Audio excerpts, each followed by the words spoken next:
Here she is, the fairest of them all, Snow White.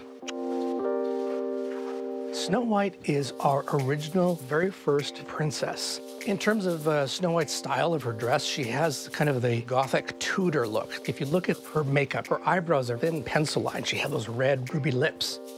In order to keep the character looking young, she wore a little bow in her hair. She was very special to Walt Disney. She set the ground rules for all the princesses. To celebrate Snow White's 80th anniversary, we've teamed up with several designers: Alberto Ferretti, Naeem Khan, Monique Lhuillier, and Marchesa. As a little boy, all the Disney characters were part of my education, Snow White in particular. So the idea came about, how do you create something which has a fantasy, part of some culture? How do I infuse what I see with Snow White being somebody that is today, the modern Snow White? She's very loving, she's very giving, she's industrious, she's empathetic. Ho immaginato una Biancaneve che uscisse dal suo mondo, dal mondo delle fiabe, e che entrasse nella vita di oggi. Una Biancaneve che vedevo passeggiare per il Central Park e improvvisamente poi si dilungava sulla Quinta Strada per arrivare nelle vetrine di Saks.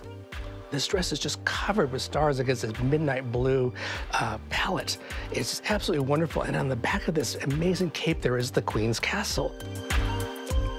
For Marchesa's design, I was looking at the large puff sleeves, very reminiscent of what was current in 1937. Looking at Monique's design, it goes to the dark side of Snow White. This dress just reminds me of that. You've got that skull on the dress that's reminiscent of the witch preparing the apple, and you've got the poison apple on the hip there. You've got all these vines that catch Snow White's dress and her cape and prevent her from running forward. Perché è una cosa che mi assomiglia, dove mi ritrovo, perché dico sempre che la dolcezza non è un punto di debolezza, ma è un punto di forza.